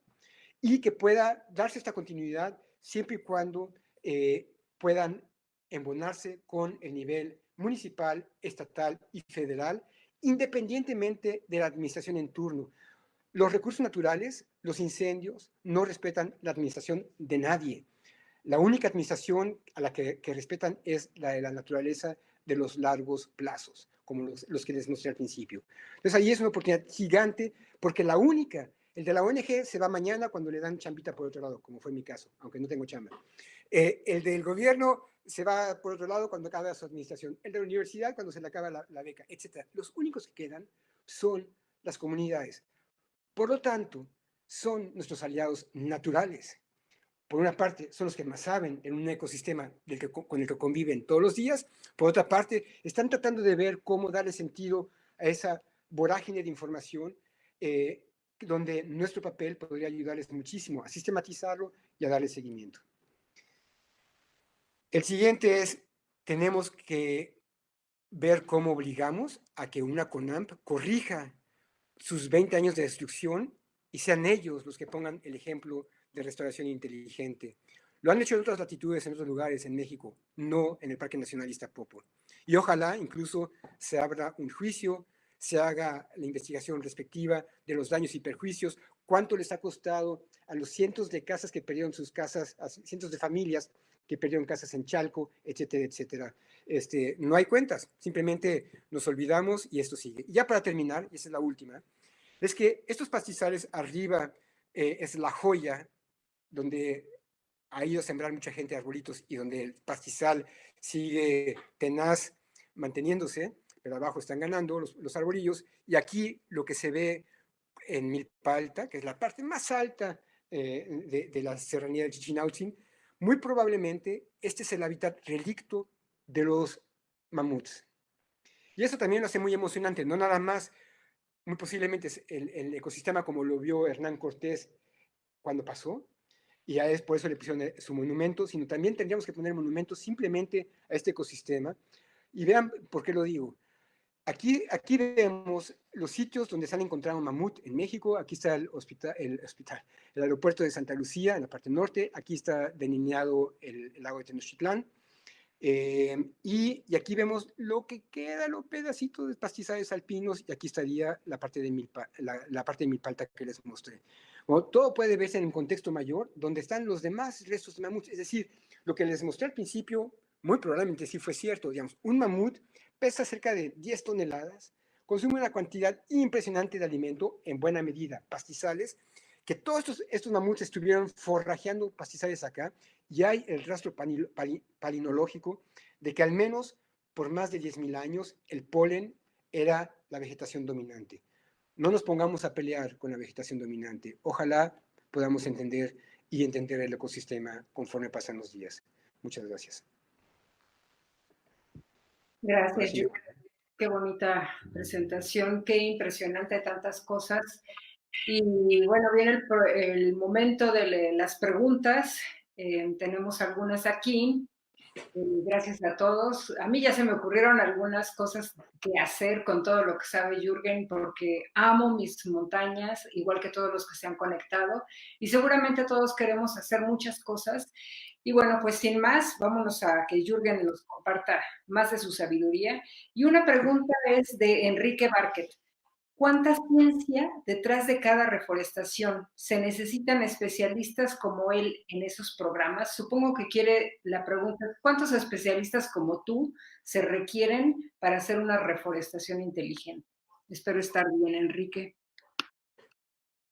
Hay mucha gente en México que es lo más impresionante y es lo más afortunado. Chapingo tiene varios especialistas de primer orden, como Serrano y su equipo. Ahí está Dante Arturo Rodríguez, que es una de las autoridades mundiales en el manejo de fuego, tiene varios libros. Está Diego Sánchez Alicruz en la UNAM, en Michoacán. Tenemos mucha experiencia. Aquí lo que me parece que hace falta es que haya el puente, y por supuesto dentro de CONAFOR hay mucha gente también muy bien preparada, que haya que haya más vinculación con las comunidades, con las ONGs, que den a conocer más el trabajo realizado y que, por supuesto, se generen programas de largo plazo. Por ejemplo, para mí es una caricatura lo que hizo con AMP para el Parque Nacional Iztapopo. No es una caricatura, es una condena. Fue una condena de muerte para los pastizales alpinos y subalpinos, que todo ese tipo de información tiene que ser revisada por estos expertos, y ojalá se les pague a estos expertos para hacerlo, de Chapingo y lo demás. Pero aquí lo triste es que incluso el Parque Nacional Iztapopo cuenta con un grupo de asesores universitarios que ha estado sesionando por los 10 últimos años más o menos. Es decir, tiene un comité asesor académico, existe un comité asesor para todo CONAMP, existen los especialistas de CONAMP en el Parque Nacional, y a todos nos metieron autobola. Entonces, no se trata, por otra parte, nada más de tener expertos, sino que crean a sus ojos, como lo vimos al principio. Si ustedes ven que lo que les dijeron no corresponde a lo que ustedes están viendo, crean a sus ojos y no siembren ese árbol, mejor regrésense y pongan el árbol quizás más abajo, en las partes bajas del popo, como ustedes lo pueden ver también con sus propios ojos. Ahí han estado rapando las partes altas de milpalta también. Entonces habría que estar seguros, ahí es donde a mi ver tendría que enfatizarse el trabajo de reforestación, de ver cuáles son las especies apropiadas, de entablar una comunicación con las comunidades y ponerse de acuerdo con o sin gobierno, con o sin conservacionistas. Háganlo con las comunidades y que siga la idea del ecosistema. Y ojalá se pueda armar un esquema a la medida para cada sitio, para que lo que hagan realmente mañana y pasado mañana puedan ustedes recoger el fruto. De un trabajo bien hecho de restauración, les puedo asegurar que todos nos beneficiamos, como es la obtención de agua, como es el clima, como es el hábitat de especies, etcétera, del cual todos nos beneficiamos. Gracias, Jürgen. Diana nos pregunta que si el directo quedará guardado y dónde pueden verlo. Sí, sí quedará, sí va a estar guardado y va a estar en las plataformas de Instagram, Facebook y freemantv.la, así como también en el YouTube de Cumbres Blancas México. Así es que ahí lo pueden volver a ver y podemos, pues, si salen las preguntas, ya Jürgen nos está haciendo favor de dejar también sus datos o a través de Cumbres Blancas. Carla Gómez pregunta, ¿se han encontrado siempre a esa altitud la estructura de vegetación en las montañas mexicanas? Aproximadamente por estudios de polen, ha alcanzado esa cota altitudinal hace 3.000 años. Ha llegado tan alto el desplazamiento, y ahora se están registrando cada vez más avances de árboles hacia las partes altas con el cambio de vegetación. Es decir, el hábitat, en este caso del Zacatuche, del conejo de los volcanes, cada vez está más reducido, la zona de pastizales, y aquí es el desafío a CONAMP, si quisieran hacer bien las cosas. Como vimos, parte de su misión es conservar los ecosistemas representativos. A lo que me refiero es de que, aunque contando con el avance de los árboles, que los oyameres están subiendo cada vez más, y los pinos y los ailes, se pudiera mantener libres de árboles algunas zonas, como el Paso de Cortés, por su importancia histórica, por ejemplo. Entonces, para mí, ahí tendrían que empezar, y ojalá lo hagan con nuestra ayuda, o con la de quien se apunte. Habría que quitar todos los árboles que están ahí, porque ahí vienen el arbolado, y aquí sí hay que intervenir, porque el cambio climático es un cambio generado por nosotros como humanidad, y está siendo acelerado como nada que se haya visto el último 1.000.000 de años. Eso está bien documentado. Entonces, que mejor se pongan a trabajar, y que el incendio que detuvieron hace 2 semanas lo hubieran dejado, y que más bien se aseguren de que tenga la periodicidad de vida. El estudio de Serrano tiene varias indicaciones muy buenas de la periodicidad, que pueden ser tomados como un punto de referencia. Incluso el equipo sugiere que se empieza haciendo incendios pequeños en pastizales y bosques abiertos de cada 5 a 10 años, para ir teniendo experiencia. Aquí el punto clave es que ojalá sea acompañado por escuelas y universidades, y se pueda tener un esquema para monitorear cómo la vegetación se está recuperando. Aquí lo esencial es que cada sitio es diferente, y la vegetación y la fauna son nuestros mejores indicadores para decirnos si vamos bien o vamos mal.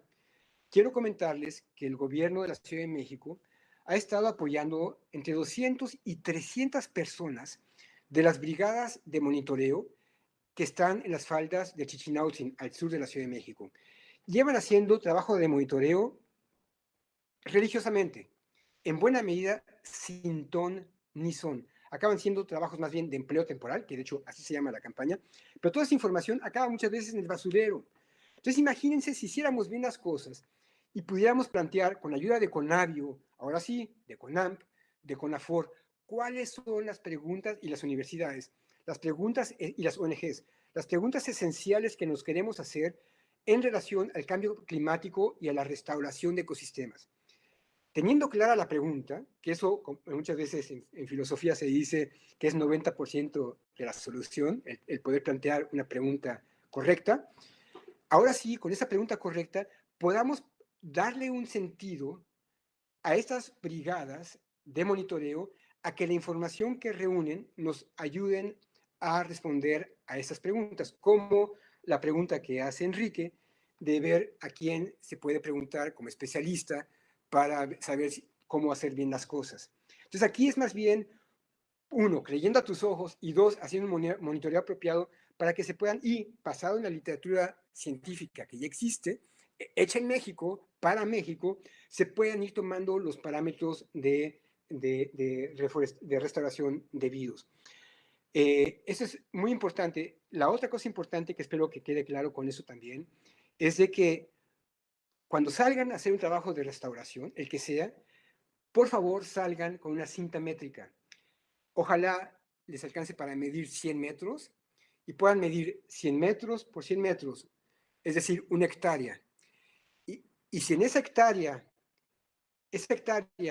cuando vean que es la hectárea representativa del lugar en el que están, el número de árboles que están ahí es el número de árboles que deberían de sembrar, y no más, y posiblemente no menos, pero al menos esos. Eso ya es aprender de la naturaleza, de que al menos esa cantidad de árboles es la que está correspondiendo. Eso es algo que en biología se hace mucho en lo que se llama fitosociología. En la fitosociología, tú le crees a tus ojos y estimas a ojo cuál es la densidad de una especie o de otra, dentro de dentro de una hectárea o dentro de una gradilla que ustedes establecen. Pero es la manera de aprender. Y especialmente, y ahorita ya estamos empezando a atar cabos, especialmente si ustedes pueden georreferenciar ese sitio para que puedan regresar la próxima semana, el próximo mes, el próximo año, en 10 años, y ahí ustedes van a obtener su propia sabiduría de su propio lugar, y hasta se me hace chinita la piel, porque además es cierto, ya no olvídense del experto, el que sea, ustedes van a aprender porque están viendo qué medida, cómo la medida que han ido tomando les da la información, la misma naturaleza, por el tipo de fauna, el tipo de plantas, etcétera, etcétera, que empieza a aparecer conforme se empieza a recuperar y ustedes empiezan a aprender y enamorarse de su ecosistema. Gracias, Jürgen. Nos pregunta Liliane, ¿de qué manera puede restaurarse el suelo herido por las tinas ciegas? Y también pregunta si se han llevado a cabo campañas de restauración. Perdón. Para empezar, mucho de esa tierra que sacaron, tristemente, y que bueno, una tina ciega, para quien no la conozca, tiene 2 metros de largo, 40 centímetros de ancho, 40 centímetros de profundo. De entrada, recién hecha, es una verdadera trampa porque se llena de agua y hemos encontrado animales ahogados en sitios que está lleno de especies endémicas en peligro de extinción. A la hora se llena de agua, sí, pero también se evapora así de rápidamente, y de hecho hay trabajos científicos hechos en México, documentados, hechos en 9 estados, realizados por los últimos 10 años, que no muestran que hay ninguna diferencia significativa en la humedad que reúnen con el paso del tiempo estas tinas ciegas con un lugar que simplemente se le dejó con su cobertura de la vegetación natural originaria. Número 2, esa tierra se desasolvó, se lavó, se fue a los arroyos, creó asolves, tapó canales como el canal La Compañía en Chalco, generó inundaciones con un costo ultramillonario, porque en el caso de Chalco se tuvo que hacer un túnel de varios cientos de miles de millones de pesos.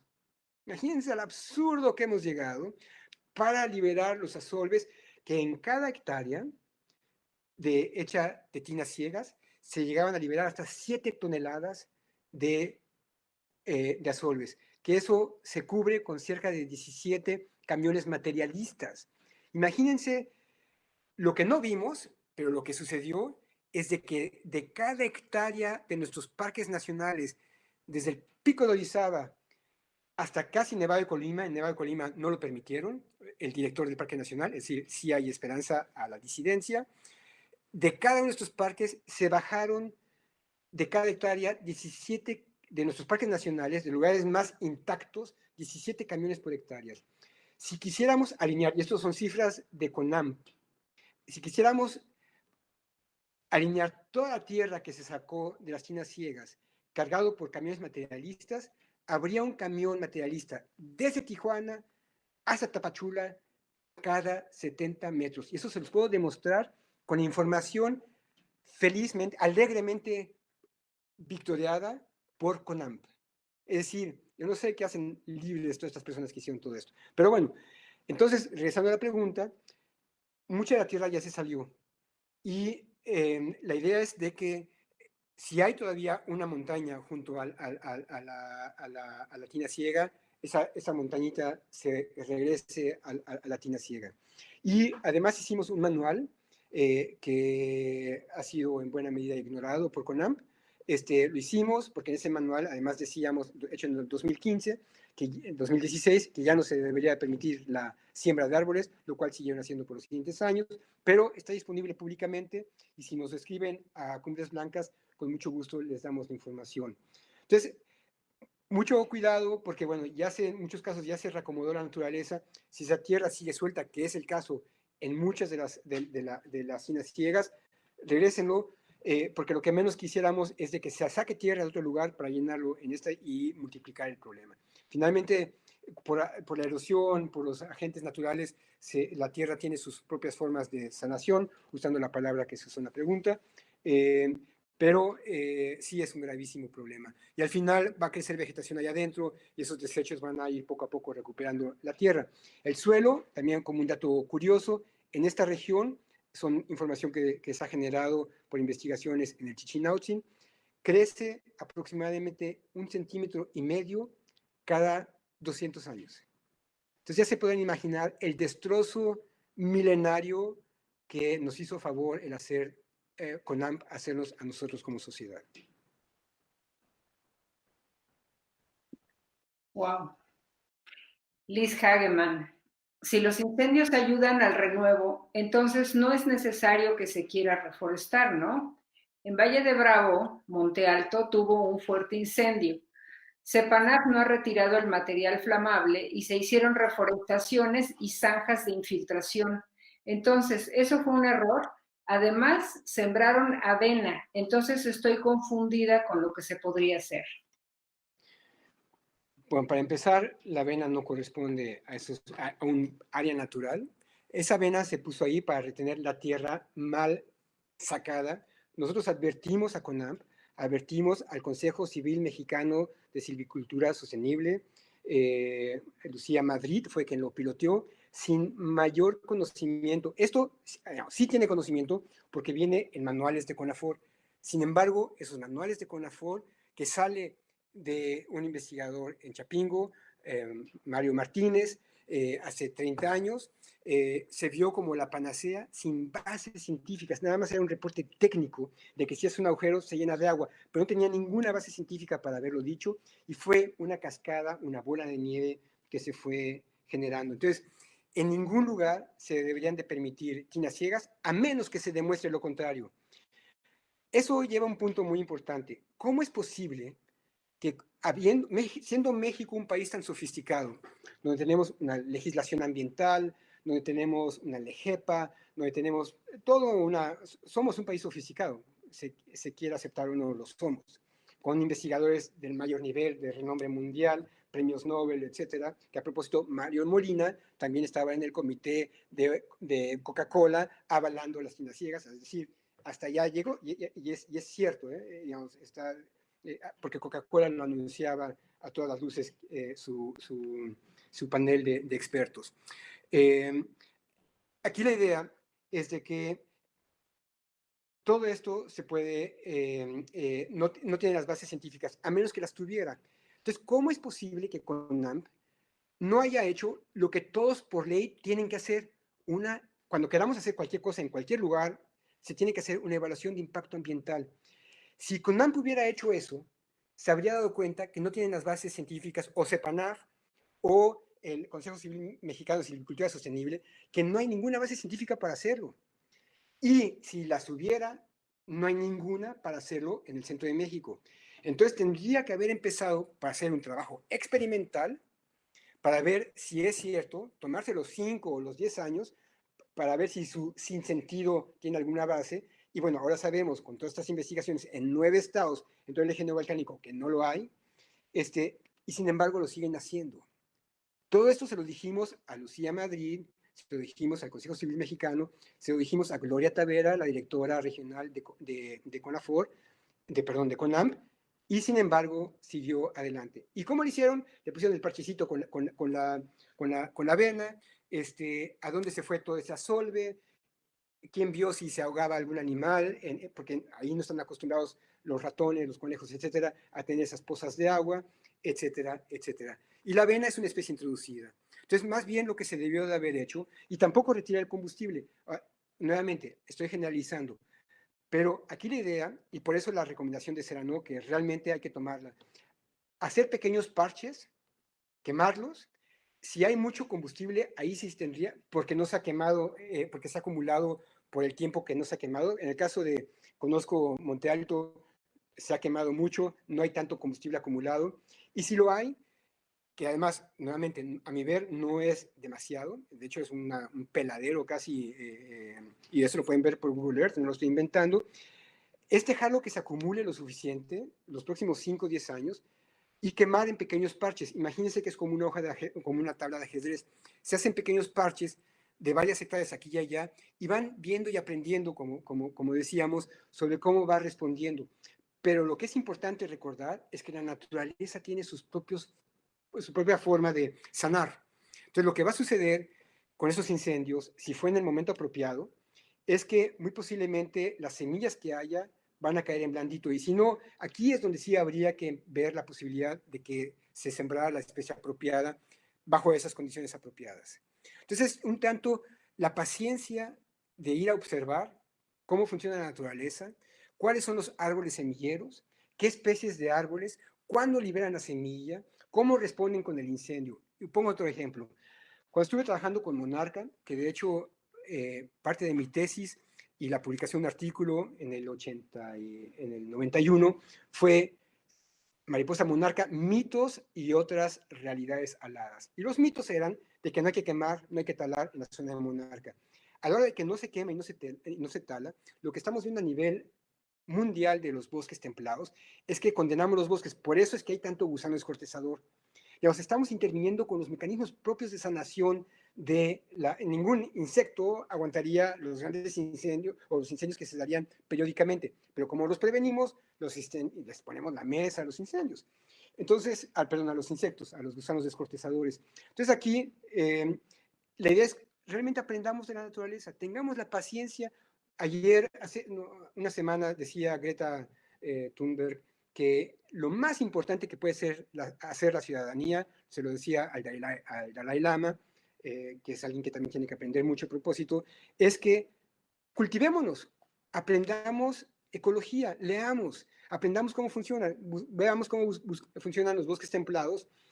Ojalá les haya puesto yo la semillita de indagar un poquito más. Todas las referencias que mencioné están a su disposición. Instruyámonos y a partir de ello veamos qué de eso se ajusta a nuestra pequeña parcela, a nuestro pequeño lugar, a nuestro pequeño bosque especial donde queremos que cambien las cosas. Y en muchos lugares vamos a ver que ya tiene o demasiada sombra o que quizás más bien sí requiere una ayudadita y poner el árbol, quizás, puede ser, o que necesita el pastizal, o que necesita meterle la vaca para que defeque ahí con ello las semillas de donde haya ramoneado las semillas, etcétera, etcétera. Entonces, bueno, sí hay soluciones. Y la lección, la única lección es quizás seamos humildes, aprendamos de la naturaleza, aprendamos de las comunidades.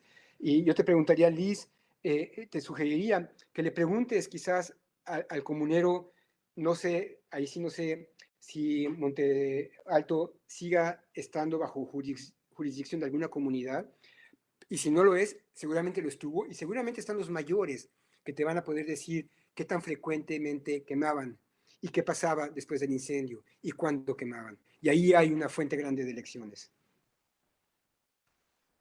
Tenemos otras 3 preguntas.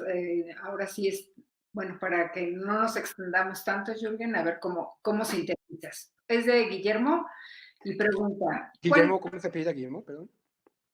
Guillermo Ontiveros. Gracias. Guillermo, ¿cuál dirías que fue el interés de las empresas que mencionaste para involucrarse en el Parque Nacional? Qué bueno que preguntaste eso. Eh, yo fui a hablar con el encargado del programa ambiental de Volkswagen, un mexicano, ingeniero, no sé, de sistemas, o que nada que ver con forestal ni biología. Sí, tenía contratados a su gente, pero en estructura vertical. Y básicamente ellos lo que querían era hacer bien, así como Coca-Cola. Coca-Cola tiene su programa que se llama de restitución, de que por un litro de Coca-Cola bebido se restituye un litro de agua al ecosistema. Es decir, tenían buena intención. Entonces, cuando le expliqué lo que estaba pasando, y ya ellos habiendo invertido tanto en imagen, como vieron la publicidad de Volkswagen o de Coca-Cola, digamos, Coca-Cola México se ufanó de haber obtenido, logrado el replenishment, la restitución, 6 años antes que ningún otro país del mundo. Lo dijeron muy fácilmente, no tenían ninguna base científica a base de nuestros volcanes. Y entonces cuando le dije, pero ¿cómo hiciste eso? Y dice, Conamp me dijo que lo podía hacer. Échales a ellos la bronca. Entonces, vuelvo al comentario y se lo dije a él también. ¿Tú aceptarías que yo le hiciera algún ajuste al mecanismo de fabricación de tus carros?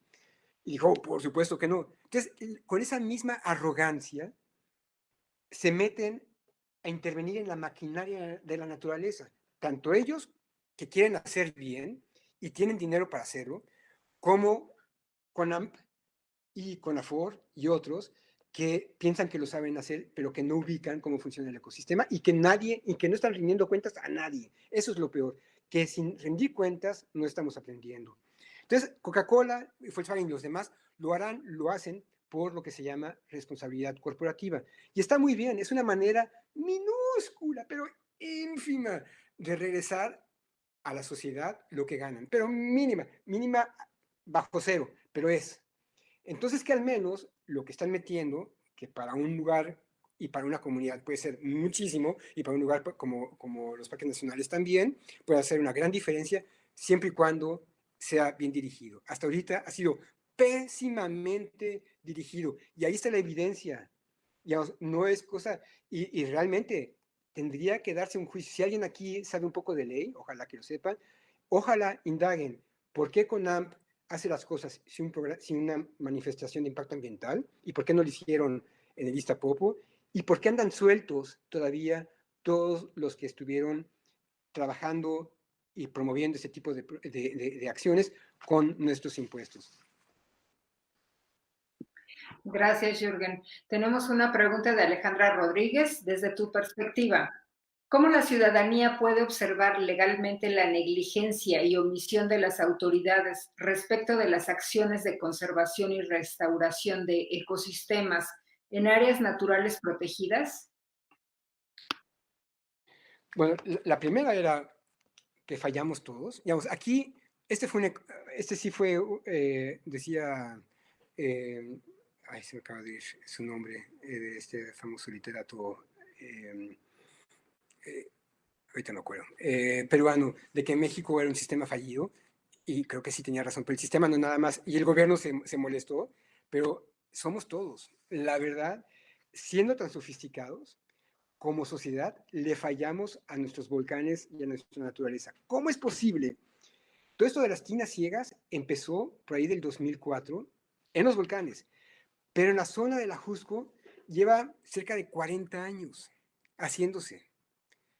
¿Cómo es posible que no hayamos tenido la mínima curiosidad para cuestionar y ver dónde estaba la información científica para ver qué bases tenía. Entonces, desde ahí, no es nada más a quien echamos la culpa, sino que nosotros tenemos que asumir nuestra propia parte. Nosotros le agarramos la pata a la vaca, que fue, y otro fue el que se la echó. Entonces, ahí es un tema muy importante. Y la otra es ver, bueno, hoy por hoy, quien vaya al Paso de Cortés, ahí está viendo donde está la estación de Conamp, está lleno de árboles que no debe haber ninguno. Todos los días que se permite que haya un árbol ahí, todos estamos pecando de negligentes. Entonces es hacer que nuestras estructuras, tan sofisticadas como son, funcionen para lo cual han sido diseñadas y para lo cual nuestros jóvenes y nuestros académicos están preparando día a día, simplemente que nos alineemos y funcionemos y que pague quien tiene que pagar y que aprendamos que es de lo que se trata todos como sociedad y no repitamos. Por favor, al menos no se dejen engañar la próxima vez, ni del mejor académico, ni del gobierno, ni de la CONAMP, ni de CEPANAF, y les digan que, por ejemplo, en el caso de Monte Alto, están volviendo a exigir CEPANAF y sus esbirros que siembren un árbol cada 2 metros, es decir, 2.500 árboles por hectárea, creando las condiciones para desiertos verdes. Y eso es la ley hoy por día. Entonces, hoy por hoy se tendría que cambiar esas leyes, que se cambie, que la ley siga la naturaleza y no se quiera empaquetar a la naturaleza a la cuadratura de la ley. Ahí es donde estamos en el México de hoy, con las consecuencias que estamos pagando. Consecuencias que bajo el cambio climático, que está avanzando de una manera despavorida, menos nos podemos dar el lujo ahora de no atender y no ponernos de acuerdo entre nosotros, que esa es la buena noticia, que en México hay mucha capacidad, es simplemente cómo nos comunicamos y el gran desafío, cómo hacemos equipo para poder juntos armar un esquema de largo plazo para que hagamos lo sensato con nuestra naturaleza, en los trópicos, en las zonas templadas y en los desiertos. Y en los mares no se diga. Justamente, por aquí viene una pregunta de Jimena, también compañera de Cumbres Blancas. ¿Hay estudios sobre el impacto en los glaciares de los fuegos inducidos?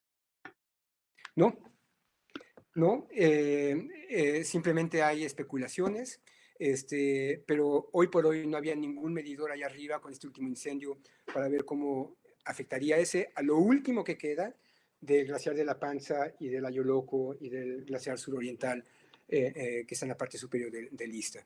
Que sería muy interesante saberlo, pero que yo sepa no.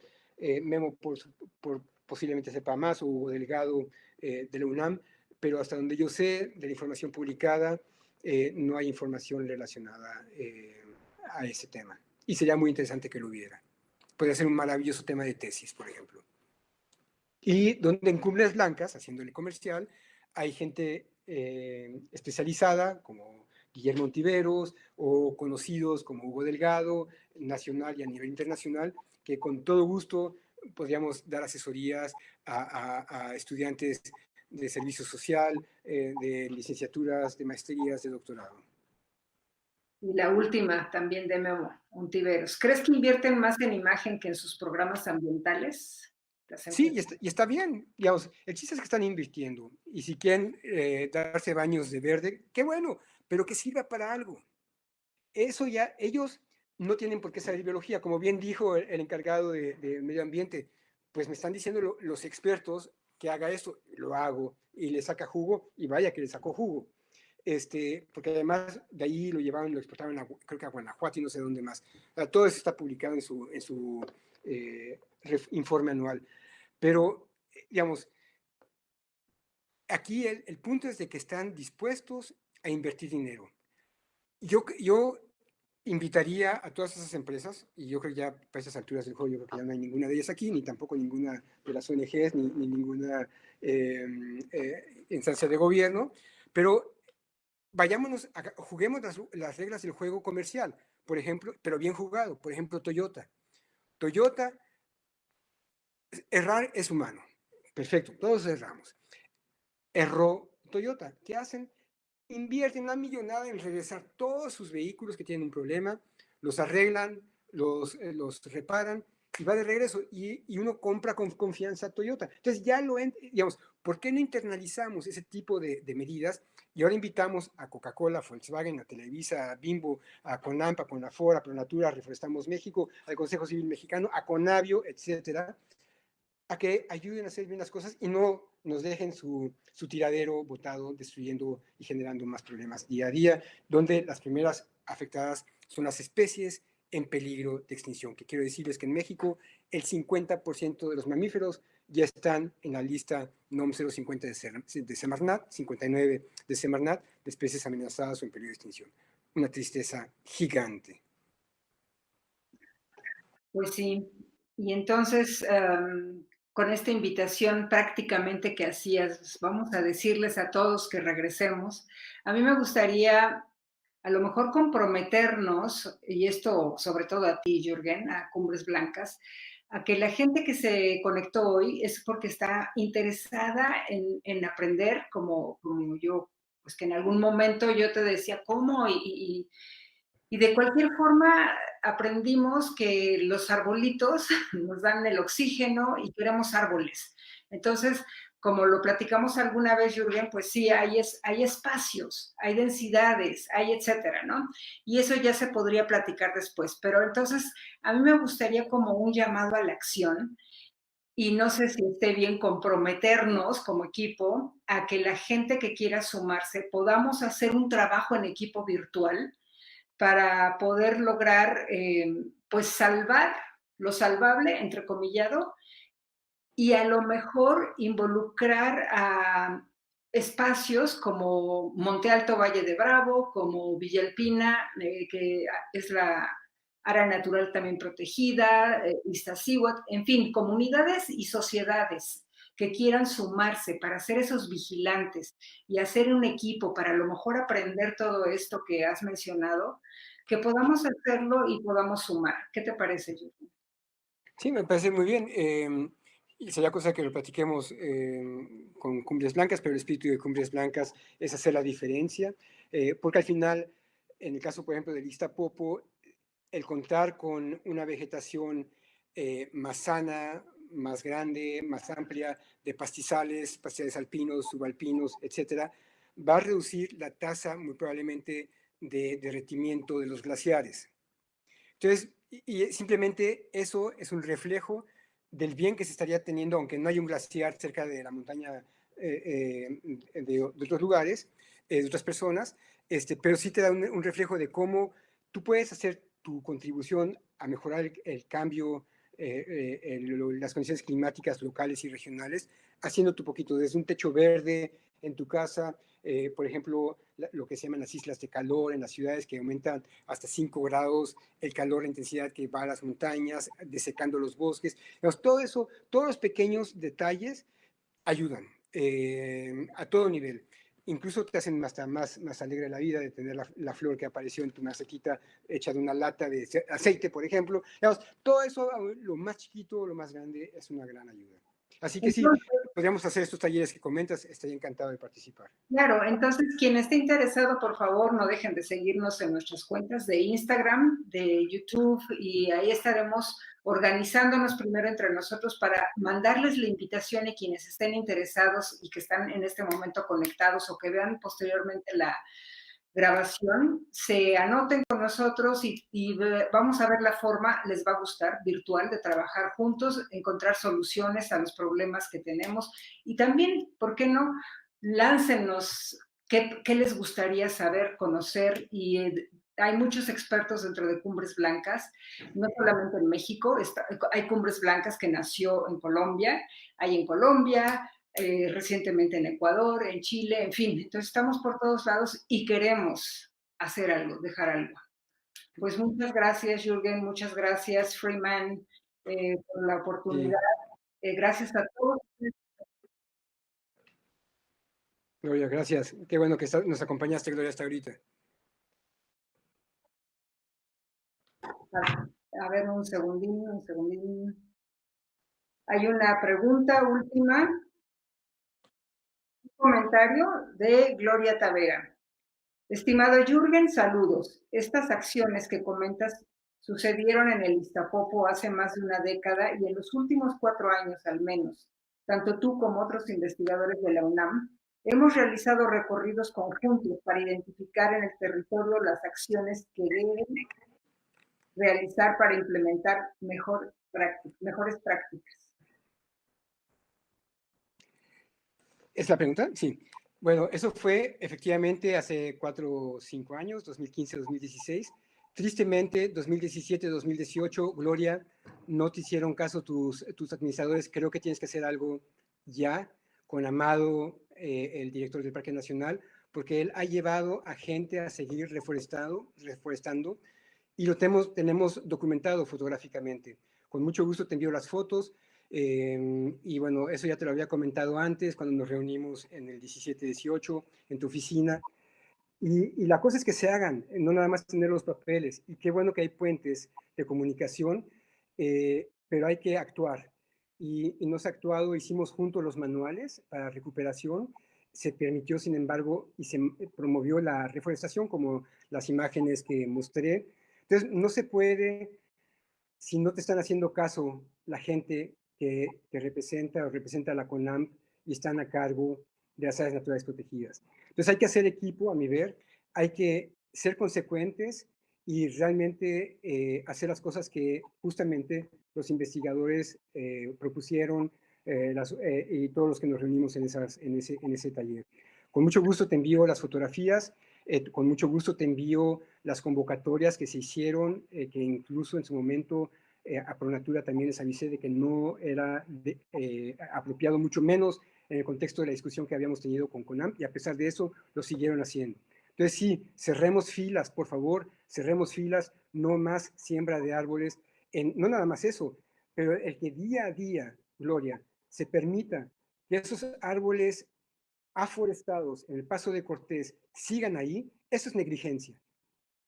Entonces, ojalá CONAMP y ojalá bajo tu digno cargo se remuevan esos árboles y antes de que sigan creciendo y afecten el ecosistema de los más amenazados de México, que son los pastizales, y con ello las especies que dependen. Entonces, no es nada más dejar de hacer, sino también es activamente tomar medidas para restaurar y restaurar de manera inteligente el ecosistema, que es de lo que se trata en esta plática. Y por último, porque me parece interesante, perdonen todos. Sí, y perdón, también quiero comentar, y Gloria y yo somos muy buenos amigos, y espero que lo sigamos siendo. Gloria fue la única persona cuando fue directora de Monarca que tapó tinas ciegas. Las hicieron dentro de Monarca, también lo tengo documentado fotográficamente, y ella dio la orden y se fajó para que ella como directora no le hicieran más tinas y las taparan en su momento. Entonces, sí, tú sabes que lo reconocí públicamente, digamos, qué bueno que estás ahí, ojalá ahora te hagan caso la gente que trabaja contigo. Y Gloria es la directora regional de CONAMP para la región centro de México. Pues bienvenida, Gloria, a Cumbres Blancas cuando gustes y con nuestro apoyo en lo que se pueda, por supuesto, cuenta con ello. Jürgen, me gustaría leerte esto último de Alejandra Rodríguez, que dice, en Monte Alto existen a ojo de buen cubero 3.000 metros cúbicos de madera muerta por el incendio y saneamientos mal realizados durante los últimos 15 años. De ellos, 1.000 metros cúbicos en piso, además con problemas serios de descortezador. Te invitamos a un recorrido para intercambiar conocimientos, perspectivas e intereses por el bien común. Felicidades y deja su teléfono que después te comparto. Y Alejandra, pues estaremos en contacto con mucho gusto. Tú ya tienes mi teléfono porque Jürgen, como ves, está en Canadá, pero con mucho gusto vemos cómo podemos ayudar. Algo muy rápido sobre el arbolado muerto en pie. Es súper importante para aves como el pájaro carpintero, que justamente nos ayudan contra los gusanos descortezadores y otras plagas. Entonces, ahí habría que hacer una evaluación más de un punto de vista de ecosistema, de qué hacer con esos árboles y en buena medida posiblemente dejarlos, pero bueno, desde la distancia es difícil. Y el otro también es el arbolado tirado. Esos árboles son cápsulas de recarga de carbono para el suelo. y además hay muchos animales, como muchas salamandras, que dependen del tejido esponjoso de los árboles en descomposición. Entonces, por estar tirado, no necesariamente es mala idea. Y yo creo que eventualmente, sí, el término combustible es importante, pero yo creo que tendríamos que ver más qué es un hábitat para otras especies, que está postrado, que está en pie, que está vivo, que está muerto, y más bien entender de esa forma y con esos conceptos la naturaleza como un ser vivo, que está desde el suelo con todos sus microorganismos, que están descomponiendo lo que está muerto o lo que está en pie, etc. Y eso requiere también que nos pongamos un poco las pilas en aprender más nosotros sobre cómo funciona el ecosistema templado y lo que se ha aprendido en Estados Unidos nos puede servir mucho acá y por supuesto lo que se ha aprendido en México también. Están las tesis, hay muchos artículos científicos y bueno, con gusto hay un par de publicaciones súper interesantes que acaban de salir. Una es una enciclopedia sobre el suelo y está en PDF y con gusto lo podemos poner compartir. Y otra es una enciclopedia, un libro también que acaba de salir sobre pastizales templados. Entonces son unas joyas, hay mucha información muy útil y seguramente si te tomas el tiempo, Alejandra, de leer estos libros, vas a empezar a tener tus propios argumentos y elementos para entender la naturaleza y ver qué se puede hacer en el lugar en el que estás. Muchísimas gracias de nuevo y me despido con un mensaje de Gloria Tavera que dice, sigamos haciendo equipo y avancemos. Esperamos Gracias, con Gloria. ustedes. Muchas Un fuerte gracias. abrazo. Hasta luego. Que estén muy bien. Gracias. A ustedes, gracias.